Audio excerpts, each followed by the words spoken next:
Ladies and gentlemen, welcome to the Truth Train. This is a podcast you can view on YouTube, and you can also listen to it online on different podcast platforms. If you have the chance, and I hope you do, please like this podcast and subscribe. Show your support for the ideology. Yeah. Show your support for the cause. And also, just to remind our listeners and viewers that we're always looking for volunteers to lay down more metaphorical tracks. 100%. Because the train it doesn't slow down. No, it doesn't slow down. We need people to lay down tracks because we're coming in fast. Metaphorical tracks. Of course. And everybody knows what that means. Everybody knows. And if you don't know what that means, you got a lot of problems. you should listen more to this podcast. That's the solution. You haven't listened enough. That's it. I'm sitting here, of course, next to a sanity connoisseur, I would say. That's right. Sanity sommelier. An expert within sanity. A sanity arms expert. Speaking, of course, of Mr. Dex Carrington. People have described me as the ammunition you need to stay sane, but whatever. Who said that? Multiple people. Who? Like just name one. Just so many, it's hard to think of one specific case. Right. Yeah. Right. But it's being thrown around a lot. What kind of gender has said that? I don't know, especially on Wall Street, people are saying it. Yeah, Wall Street. Yeah. Wow. In the pit. Yeah, down in the between trades, they're saying that now. Exactly.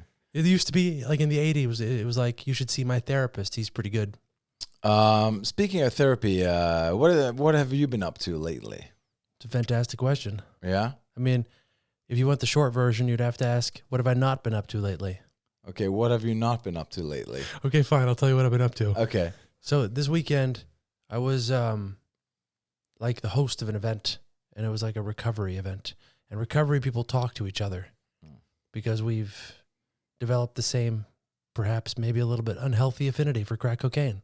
And then when you stop doing that and you're, I don't know, it's nice to talk to other people who get you, right? Yeah, it's like being a king. It's nice to meet other kings. It's exactly the same. Right? It's exactly the same. Or if you're a genius, meeting other geniuses. Yes. It's important. You can't connect to the layman.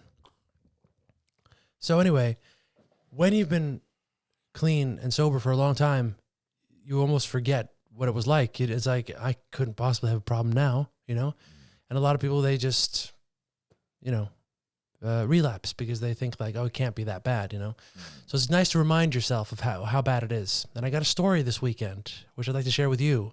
Bliss? Since the thing is like, I've escaped alcoholism and you're heading towards it. Right. Right. So it'll be interesting to see what you think of what I have to say now.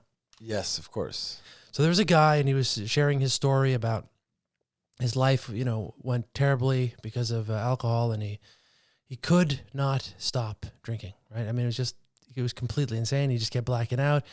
He had like $260,000 in debt with the IRS, starting new companies, like, scamming people. His family's crying. Everything's imploding. He's blacking out 5 days at a time, and it's everybody's fault but his fault. Finally gets into AA. He gets sober. Things start going well. He gets a best friend in AA.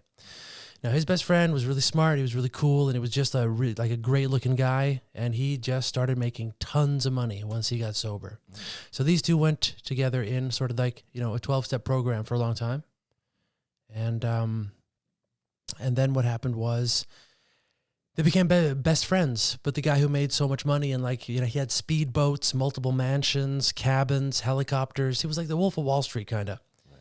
And obviously the guy telling the story was rather jealous. He had a lot of debt with the IRS. He was not having a fun time cleaning up the mess he had created while this other guy, kept buying helicopters, And he was just like, yeah, that's great. Another helicopter. I'm so happy for you, Dave, So what happened was Dave decided that he was too healthy for recovery. Like, he could have a beer because he had so much success. There's no way he could have a problem. So he had married another woman also in recovery, and they were like together. And they were both beautiful and they were sexy. They were hot. They had like 6-pack abs. They were like on the beach. They were always buying helicopters. You know what I mean? Waking up in the middle of the night to buy another helicopter, that level. Yeah. You recognize what I'm talking Yeah, about. you wake up having a nightmare, which you didn't buy an helicopter, and you go buy one. Yeah, that's right. It's typical. What happened, honey? I didn't buy a helicopter in my dream. The lack of helicopters is Right. quite disturbing. So these people decided, you know what? We can drink again.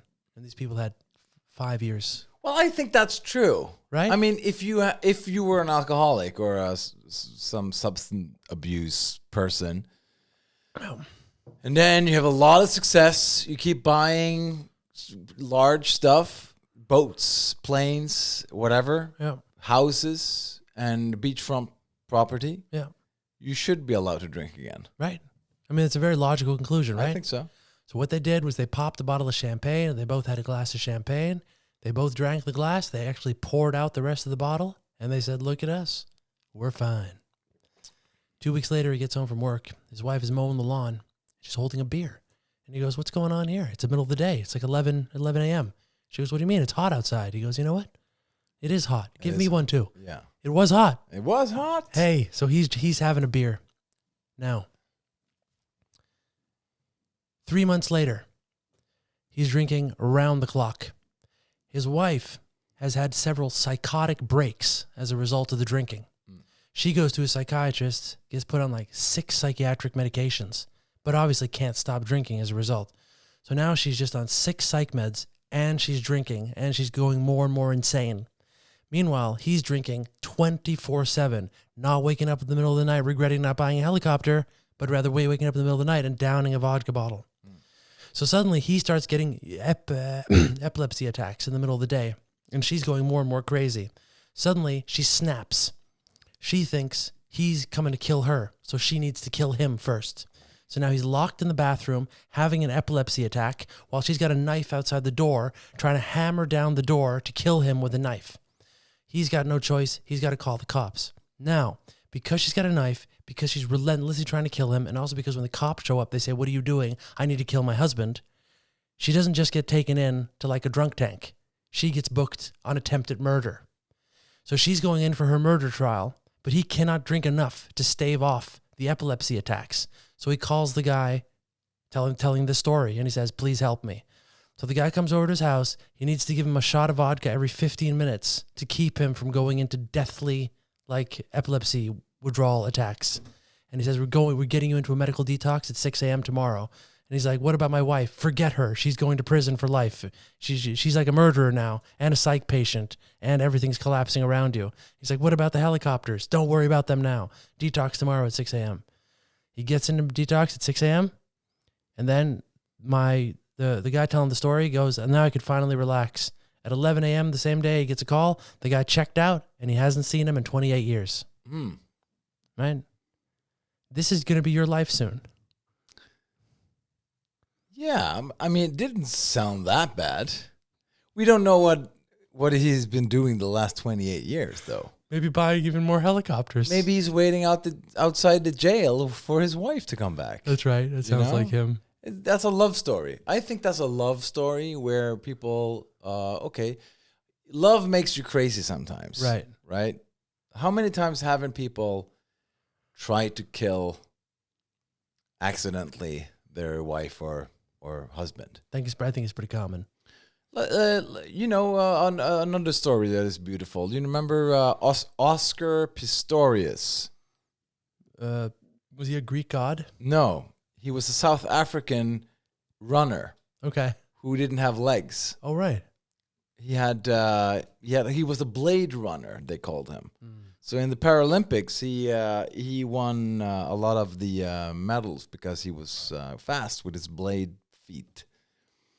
But his wife came home late one night, and there was some rumors that she was being unfaithful too. But she was coming home, and he shot through the bathroom door like 6 times, whatever, 10 times. Seems like people really enjoy cornering people into a bathroom. Yeah, and then he shot through the door, and then she was dead. And then when he was in court, he said he thought it was a burglar. He didn't know it was her. right? Because he heard like noises and stuff. And then like, but he did get sentenced because they said that, well, he should have been like, he should have like called out like, who's there or whatever. He just shot, right? Right. But that's not the beauty of the story. The beauty of the story is a guy without legs could end up with a woman. That's right. A model. She was a model. Right. And that you could find love in all these different places. Yeah. Even though in that hopeless situation you just ranted on about. Yeah. Nobody, like, you haven't seen him for 28 years. Well, maybe that's a good thing. Maybe he's really sober somewhere else, buying more helicopters. Yeah. Nobody knows. Maybe he bought a house outside the jail so he can wave to his wife and like, can't wait to see you again after 45 years in jail. Meanwhile, she says, the second I get out, I'm going to kill you. Yeah. See you soon. Yeah, but I mean, if your wife hasn't tried to kill you at least once, have you been in love? Right. That's true. Love is murder. Sure. I mean, isn't that what the saying? No, but it provokes the same feeling. Does it? I'm pretty sure it does. Right. I mean, the reason you're not married is because you haven't met anyone you wanted to kill yet. That's so true, because Yeah. I think the reason I'm not married is I have too much empathy. Women like a psychopath, Yes. right? Yeah. They want a guy who doesn't care about their needs and doesn't listen to what they have to say, Right. because then they go, I can fix him, right? But they never can, because he's pathologically a psychopath. And women apparently stay in relationships longer where the guy is unfaithful as well. And that's another thing I don't have going for me. I'm not a fan of being unfaithful. Right. So the cards are stacked against me. But you wouldn't have the time anyway, because you're baking and making food and baking for other people and the people who knows the people, and like you have a 24/7 operation going. I'm baking my way out of a lot of situations right now. You are. You used to have a lot of problems, but now you have pastries to show that you have no problems left. You have baked goods. Yeah. That is sane cakes. Or you could also say that you used to make a lot of bad decisions, and I'm still making bad decisions, but at least I have pastry to show for it. So since we're on the topic of life, okay, we're talking about like how to live a life. A lot of people tune into this podcast like, how should I live my life? It's true. People have questions. They do. And one of the biggest questions that I feel like every time I go down the street on this oil tanker that we live in, international waters, Yeah. people ask me a lot of times, what's the acceptable amount of skills you need to have to be allowed to live? Yeah. Right? It's a common one, Like in a totalitarian society, which is ideal. which I think we're heading towards. Yes. Inshallah. Yeah. I think how do you what do you think, like, because let's look at this in like a macro view. In the world, in the past history, 10,000 years ago, right? You didn't live exactly in a society. You were probably maybe a loner. Maybe you were like in a nomad thing and blah, blah, blah. You couldn't be like a freeloader. You needed to do something. You needed to serve the community. Or you died. Or else you would die. Like you would be ostracized. You would Yeah. be thrown out, all that stuff. So it's actually a very sane question. Super sane. So what is an acceptable amount of skills you need to have to be allowed to live in, let's say, in the past or like a post-apocalyptic society, or even like now, like in a super capitalist society, Yeah. where like if you don't pull yourself up, nobody will. So what is acceptable amount of skills, right? Yeah. So how would you answer that question? It's a fantastic question. First of all, I'd just like to say the reason I brought up that story earlier with Dave and his wife trying to kill him and the relapse and gone for 28 years is those kinds of stories keep me sober, right? Those kinds of stories are the gift that keep on going. Right. Her being in prison still is the reason why I'm sober. Right. So it's all very positive in my world. Just so that's said. That is said. Now, listen, I think we can all agree on, look, I think people disagree on a lot of stuff in this community, in this world, especially on this tanker. But we can all agree on one thing. There should be more government control. Sure. And unelected bureaucrats should have more power and control things. Yeah. You've talked a lot about you should make everyone sterile, and they should earn their ability to be able to have children. Yeah. Because a government bureaucrat comes to your house and checks off a list and like talks to you and Yeah, you have to go into like a very official building. yes, To get to get certified. get certified to procreate. You're allowed, right? Yeah. And it's like adopting. It's a big long process. Big long, yeah. Now, it should be the same with being able to live. Okay. Being able to be alive. Right. So it's just a given, because here's the thing. What's so funny is like the left side of politics, right? I was talking to some really left-oriented person, and she said, it's good. I said something about climate change. Like, I'm so skeptical about it because they won't let anyone have a debate about it. She said, yeah, but it's good. It's good that we can't debate because they're wrong. So it's so funny that like, the left, they think they're the side of good, and they're like against freedom of speech. They're for totalitarianism, basically. So what's so funny is they don't think they're pushing for this, but I'm convinced it's going to end up like this. The basic premise is the state is at any given time trying to kill you, and you have to earn your right not to be killed. Yeah. So the first thing you should be able to do is go 14 days without food, be able to build a house. You should be able to cook methamphetamine and make food. I'm gonna come back to that, but wait, the meth lab or the we'll see. But yeah. okay, so you get born. When is the age when the government should start expecting you to have any skills? I mean, it's a system, right? I would say 10 years old. Then you're game on. Game on. I mean, listen, you got to be able to work a lawnmower, a John Deere, ideally.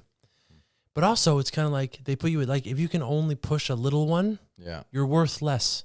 And you get more carbon credits if you can drive a John Deere at 10. Right. And it's also like, yeah, so it's like, it's a social credit system, but it's way worse because it's the Hunger Games version. Yeah. At any given time, they're very, very excited to kill you. And you keep proving, no, I deserve another day. Yeah, there should be like a white van that drives around where it says meat, right? And then, like Stalin did. Right. He used to like it because there was these white trucks that drove around and it said meat on them. But it was actually trucks that picked up people who were like conspiring against the government. Or at least that's what they thought they were doing, right? Right. And people like tattletaling on their neighbor. I think my neighbor is having secret meetings and stuff. So they came there in their meaty costumes and then like, hey, brought you in the middle of the night. And like, hey, there's a lot of meat going around, right? Yeah, yeah. So anyway, so I think you're onto something. I think you and your friend Stalin are on the same, like you're thinking about something here. Yeah, but I'm just saying. But like your plan is even more totalitarian. I don't think so. Look, right. There's a baseline of skills. Right. But then after that, it's a point system. But if you don't, like, let's say you have like a handicap, or you have some problems, you have an dysfunctional arm, or maybe you're blind, born blind, or whatever. What do you do with them then? I mean, do you want to hear my actual answer to that, or the politically correct one? No, I want a political correct one, please, for the algorithm's sake. No, listen, you are. See, this is the best part about this plan is that you need so many bureaucrats after a while that there's more bureaucrats than there are people in the private sector. Right. There's more people inspecting other people than there are people. But is there even a private sector in this regime of yours? I mean, eventually, no, but that's not my doing, right?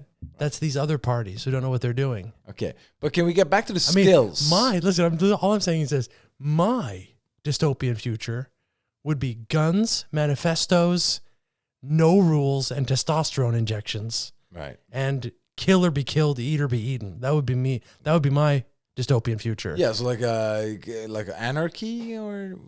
No, I mean, it perfectly becomes an ordered society based on whoever has the most testosterone. Yeah, which we've discussed. fair-based. Fair, of course. But I mean, look, the problem with this world we have now is, number one, people aren't getting punched in the face nearly enough. Right. I mean, if you write something on Instagram, people should be able to knock down your door and just, beat you half to death. Then we'd see the comments change, right?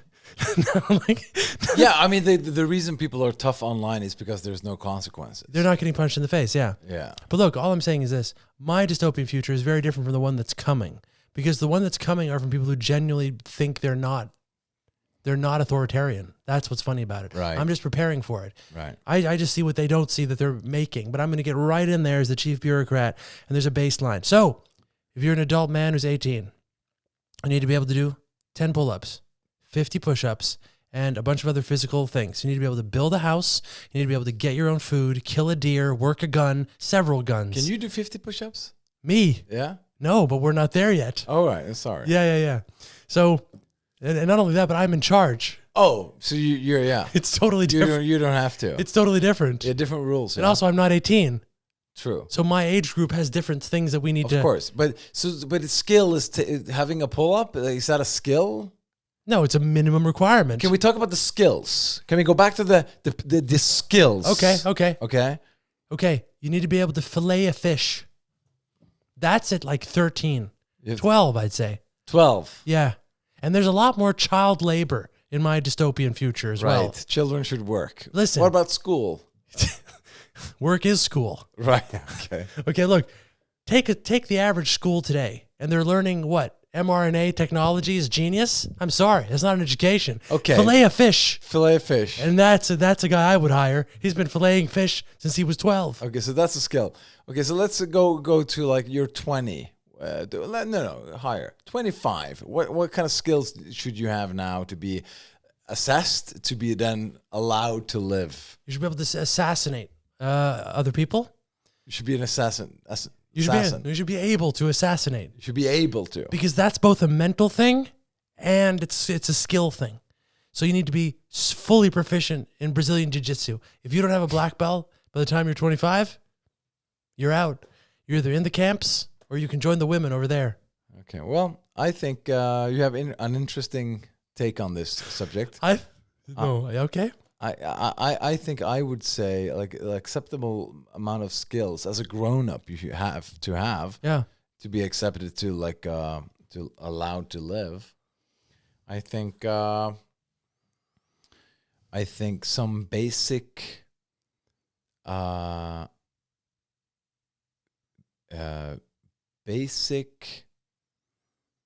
you have to prove that you have some basic empathy as a skill. Like you have to be in a person who can put yourself in other people's shoes. Right? So like, hey, they're terrorists. Yeah, but they are calling you a terrorist. Yeah, but they are the terrorist. Okay, but if somebody else called you a terrorist and you call the same people like the other people terrorists, how does that work? Who now is the terrorist, right? So like you should be then forced to, by the government, to be in a situation where you have to debate the other opposition of yours a case. And if you can't do that, then they chop your head off. I actually thought you were going to say you put 20 people into a room, you lock the door, and everyone calls everyone a terrorist, and there's only one survivor. Right. And the person who walks out is the sanest one. You thought that I would say that. Yeah, but it makes a lot more sense for the debate. Right. That was pretty good. But listen, how would you test that? Because it's so true what you're saying. I didn't even think that was an option. I didn't even think people could do that. I mean, the sad thing is that the fact that you have to call it a skill is sad, but I think it is, because every time I debate somebody, it seems to me they have really big problems putting themselves into other people's situation. You mean the person they're disagreeing with? Exactly. Yeah. Like debate. There's an enormous lack of curiosity, one might say. Yeah, you could say that too, but still basic empathy. Like just like, okay, so I think I don't know how much they do it around, but I've heard about like in law school, you defend a case, and you put yourself into the case and you defend it, and then they switch it. Now you have to defend the other one's case. Wow. Right? Yeah. And that's where you learn, like, oh, there's actually some sides here. Yeah. That is not only mine. Yeah. Right? And so I think that should be a skill. And if you're not even capable of doing that, we would send you to a work camp. It's so funny that because that's the best one. It's better than any of mine. Really? But I didn't even. You mean the filleting of fish is not equal? I just didn't know yours was even a possibility. Right. Because here's what's crazy about mine. I honestly think that 99.999% of people, except the handicapped people who don't have to be, who with no arms, Right. they could all learn how to fillet a fish. Yeah. But in your scenario, I honestly think that maybe 60% of the population could never learn that. I think people without hands would fillet a fish with their feet better than a lot of the people who can put themselves in other people's shoes. The only thing that's important here is that filleting a fish is the number one skill society needs. Right. Right? But no, so I think I mean, so quality. Being a human being, you need to have qualities to make people interested in you. The only I mean, if you're a family member, or like if you're a son, if you're a daughter, if you're whatever, like they would love you unconditionally. Right? You don't need to have a set of skills. You're just loved. That's that. Even though you're the worst killer in the world, you're the worst person in the world. There's still like I remember you as a baby. I can't stop loving you ever. So, but if you're trying to marry someone, right? Like, what qualities do you need? What attributes do you need to have, right? These are all important questions. Like, what would make you interesting for another person to marry you? Right. Right? And these are the questions people never think about because people usually think, well, I'm good. People should marry me, right? That's what they think. They go out there and like, hey, I demand marriage. Yeah. Why? I have a job, I have a place to live, and I want to, right? Yeah. And they don't think about like, but what are you offering as like another, like, except your key to an apartment or a house and a car? Like, what should anyone ever be with you ever more than half an hour or 5 minutes? So what do you think is important attributes to have to be, allowed to is maybe a strong word, but just if you're trying to marry someone? Yeah. I would assume, first of all, never assume your marriage material. Start there. I think self-loathing is the best way to start any project. Yeah. Right. You know what I mean? Yes. Because that's the only way you can, start accumulating skills.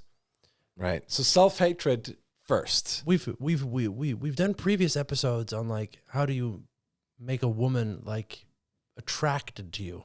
Right. Which is the same as real estate, and it's based on freshly baked cookie dough spray and bakery smells in general. Yeah, if you invite a woman into your apartment, smell is important. Smell is and is 99.9%. 99% of relationships is smell. Yeah, based on smell. Yeah. And if you can remind her about baking at home as a young child, or like, safety. These are the same smells I grew up with. Where everything was safe and abundant. Secure. Abundant, yes. Yeah, and I had no worries in the world. No inflation, and we had fish in the waters, and there were no microplastics. Everybody's filleting fish at 12. Right? No one's going to school. Everyone's filleting. Yeah. Yeah. And we survived, right? So that is important. It's great. And that sets the stage for seduction, let's say, or like attraction in the beginning. Yeah. But then, after you've lured them in, after you've manipulated them to think you're a good person. Yeah. Or what some might call attraction. Right. Now comes the big one. Because here's the reality of it. When you're dating someone in the very, very beginning, first 2-3 times, you can pretend to be things. but people catch on. You can't just pretend to be something for the next 50 years. So basically, to get married, you got to come clean. Listen, I got a lot of problems, and here they are. And then you hand over your list of problems. Yes. Now, listen, that's one way of doing it, right? Because now you're like being very upfront about the whole thing. The other way to do it is to keep withholding the list, get married, and then present the list and hope for the best. Do you know what? Everybody should have like a list over their problems, and they should just show it. Like medical records, like digital medical records. These are my problems. You have a QR code here, and then people scan you. Yeah, sure. You could do that, but let's just like stick to paper for a second. You have the paperworks, right?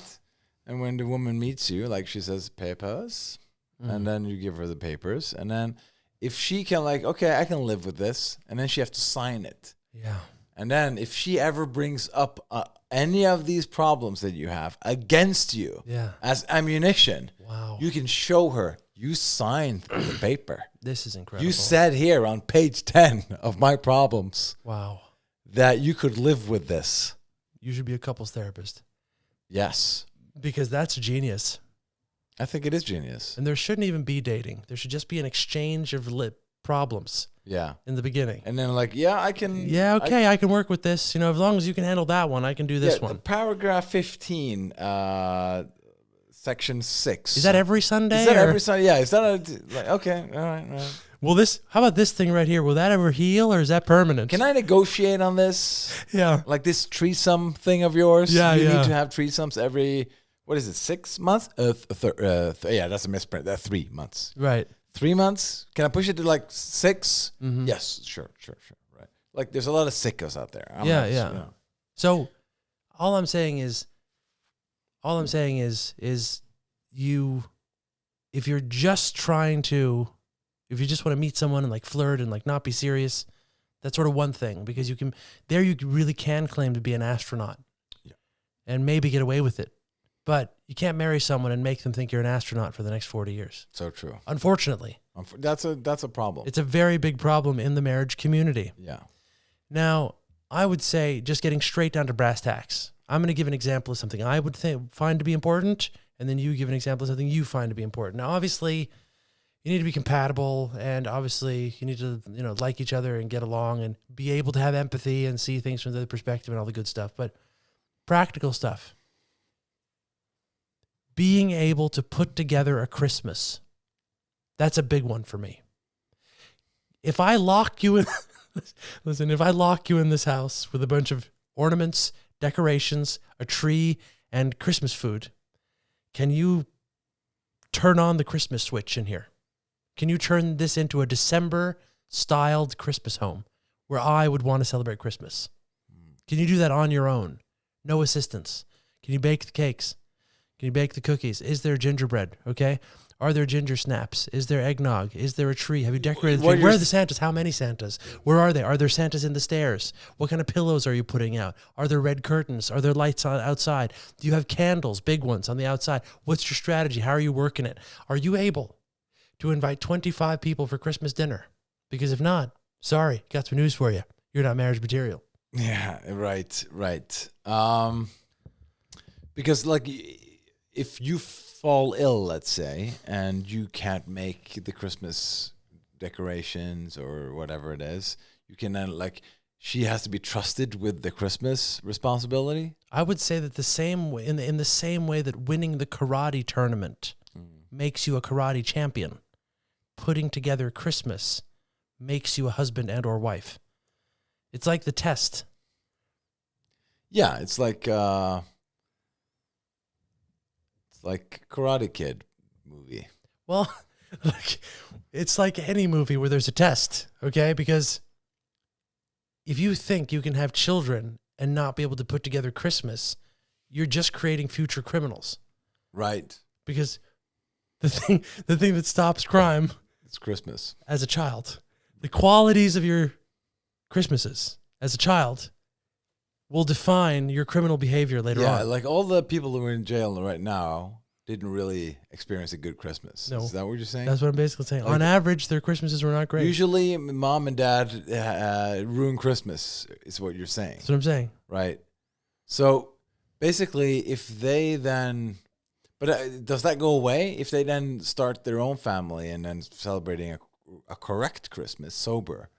Is that a good thing, or how does that work? I mean, only if you're lucky like me and you have psychopaths after you for 4 years and have to live at a secret address. And Sure. if you have that sort of awakening Right. through threats, Right. then yes, you can also be a person now who changes the Christmas fate of your lineage. But but some families are destined for an infinite set of bad Christmases. Yeah. Well, first of all, I'm not a big Christmas guy. I've been, first of all, I think it's a little bit boring, to be honest, with the Christmas. I'm not I'm not glad. I don't like the food. I'm not big on the cakes. There's a lot of things that not a big fan of. You have curry for Christmas dinner. Isn't Is that what you did last year? curry? Yeah. Your neighbors made curry. Yeah, that's true. Yeah, see, I know. I remember more about your Christmases than you. Yeah, but no, I don't think that was on Christmas Eve, though, was it? I don't know. But I don't anyway, know. But anyway, there was some Indian people who came over and they brought their own curry. how multicultural. Thank you. Yes. But the point is, yeah, Christmas. I don't know. I think when it comes to marriage, I think what attributes do you need to have to be marriage material? Just really quick before I need your take on this. I just need to conclude this chapter. I'm not so pro-violence. Right. I'm just not a guy who's just out there fighting people, you know. I can't hear you over the street, justice. Right. But you, on the other hand, somebody tried to steal your moped 10 years ago. Yeah.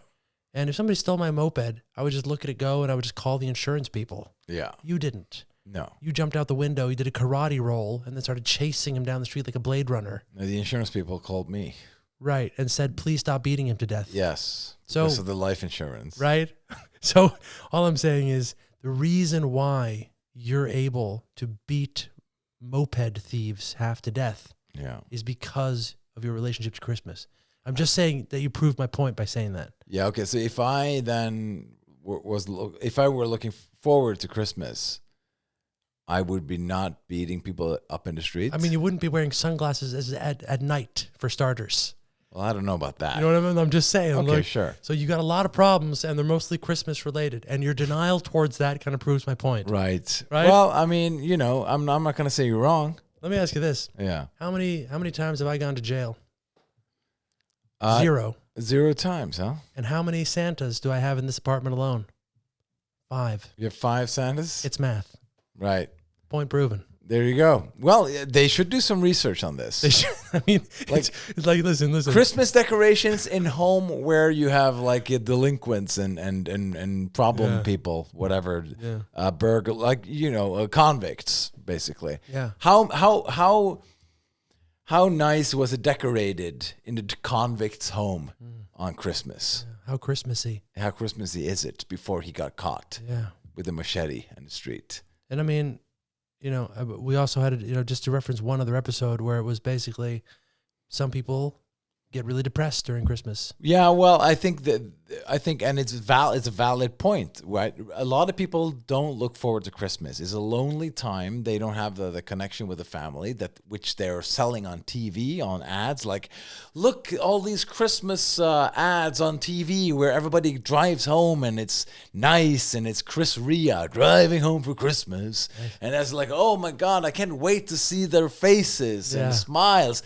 Not everyone has that in their life, right? Not everyone is looking forward to Christmas. They look outside the window and they see on Christmas Day that people are having dinner and kids are running around and it's just like cakes and food and grandpa and auntie and uncle and sons and daughters and everybody's having a merry old time, right?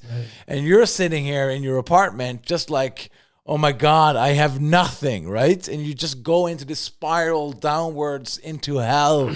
Christmas reminds you of how horrible your life is. Yes. How shitty everything around you is, right? If you just disappeared right now, nobody would care, right? Nobody would notice. Nobody would crash into that door unless it was smelling outside in the corridor, right? That's how awful. Your phone never rings. You don't need a phone even.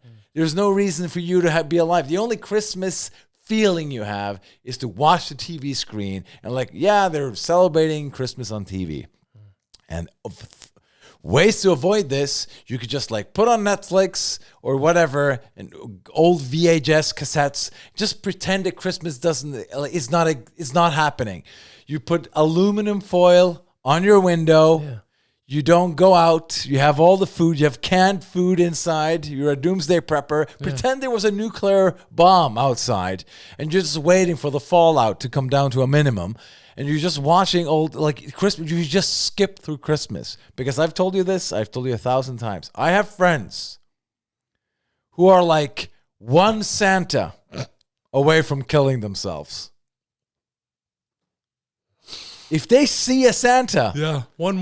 One Santa will then throw them off the hill. Yeah. Okay? It's not the straw that broke the camel's back. No, it's the Santa. It's the Santa that knocked over the sleigh. Absolutely.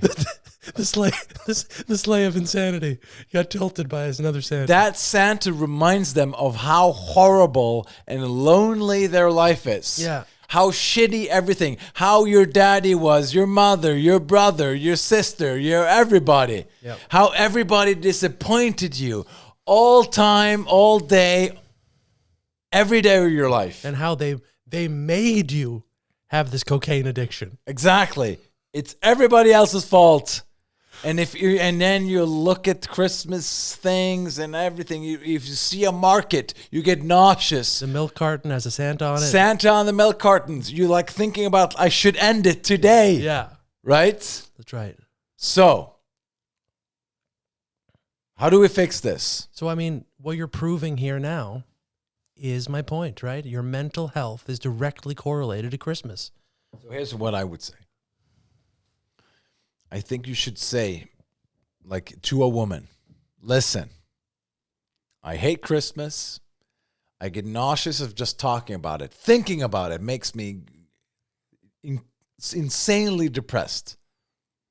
But, and also just want to say, I don't have any decorations, like a Christmas decoration in my home, because if I take out the Christmas decoration, I'm ending it. Right. That's my signal. Your suicide prevention plan is to not have decorations. Exactly. Right.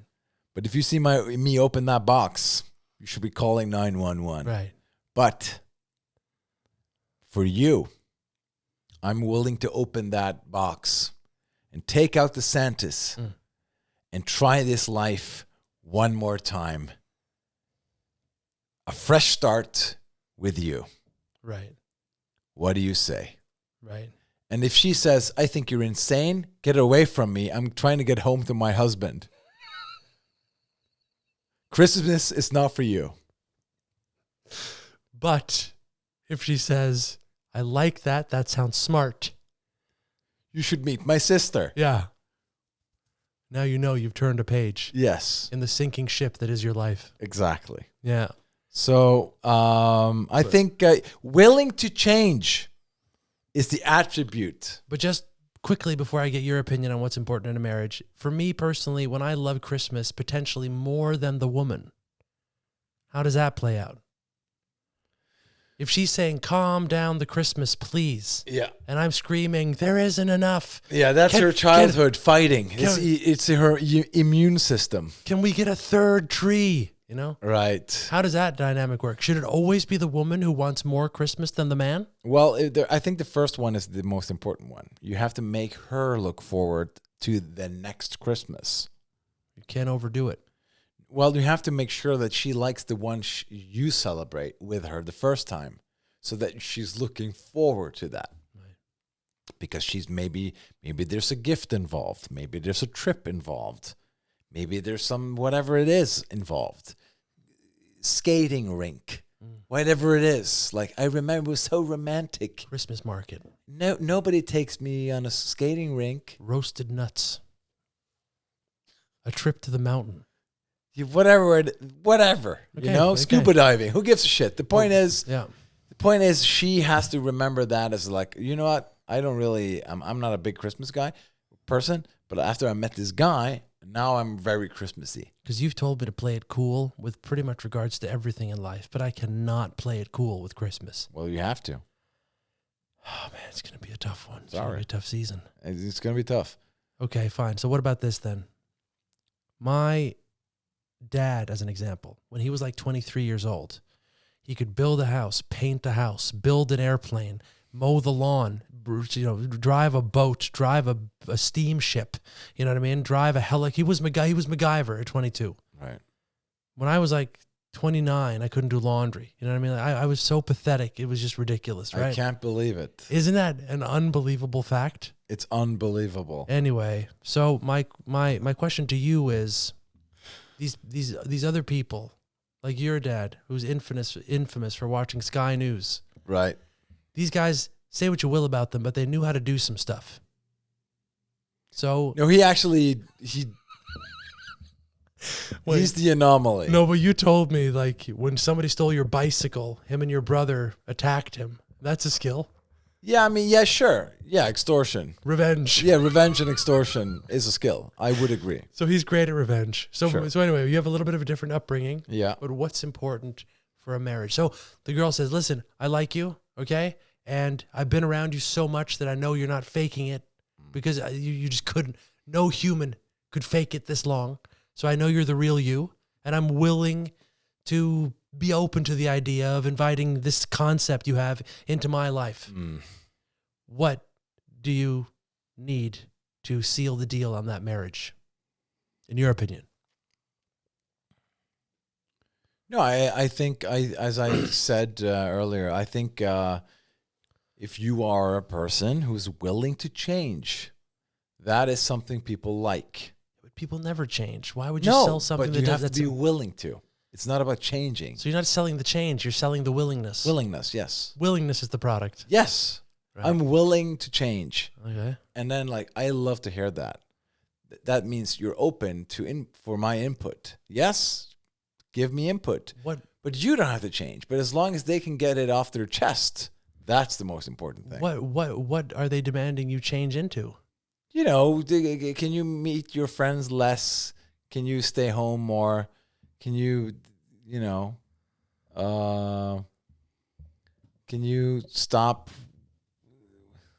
something? Right? What if they're not demanding any of these things? Well, then So you're saying to get married, even if they haven't even hinted to it, you should just say, "I'm willing to change for you," yeah, and they'll know what it means. they know what it means. So that's sort of like the currency of the marriage Did you market. remember the movie As Good as It Gets? Yes. With Jack Nicholson? Yes. He says this to the woman, like she says, "I need a compliment right now. If you can't give me up," because he was like always like saying the wrong stuff, and like he was being nice and then insulting her, and he was a very strange fella. Yeah. Anyway, so he says, "Well, you make me want to be a better man." Wow. And she says, "That's the single most wonderful compliment I've ever heard." Right. Right? You make me want to be a better man. Right? Mm. Did he become better? No. Who knows? Okay. I don't know. Yeah, right. Because stuff happened after the movie. But now she knows that listen, I'm trying here. Yeah. I'm willing to change. I'm willing to listen. I'm willing to do something with this. The thing you hate about me, I'm willing to open up about negotiations here. What I also like about your approach here is that by offering that, you're admitting that you're terrible already. Yeah, but it's like the ceasefire in the Middle East. I'm willing to have a ceasefire, and then you don't do it. So, But you were willing to. right. I was willing. And then you get the hostages, and then you just continue. Right. Right. Okay. Man. This is the beauty of it. What about this? Your ability to cook food. Do you think that plays a role? I mean, sure. I remember once a woman told me, "Well, you're the Grinch," she said. Wow. Because I wasn't looking forward to Christmas. Aren't you looking forward to meeting your people? I thought she was going to say meeting the elves. Yeah. And I said, yeah, it is what it is, right? And no, so but if I said, well, you know what? I'm willing to look into it. But I didn't say that. I said, not really. But if I said, listen, you've now lifted my spirit, that's when they get interested. So interesting that you're saying this, because the only thing you need to get clean and sober, What is that? is a willingness, Right. to admit that you're powerless over. Well, I think there's one more aspect to it. You have to actually become clean and sober. Right. Yeah. I mean that helps also. Okay, because in your example, you don't actually have to do anything. You don't have to do anything. You just claim your willingness. Like, I'm willing to go to 12-step program. That's great. Did you do it? Nope. Not good. Yeah, and then I'm willing to, though. 10 years later, still willing. Still willing. Still willing. Okay, people, in conclusion, we're great people, and we're willing to listen, even though we're really not. And also, help out a coworker, help out a family member, help out somebody struggling, and recommend this podcast to them. That too. And also, if you're not looking forward to the Christmas season, aluminum foil is cheaper than it has ever been. Put it on your window and download the films you want and have a merry old time by yourself. Isolation is a holiday. Isolation is also a holiday. Yeah, that's right. Bye.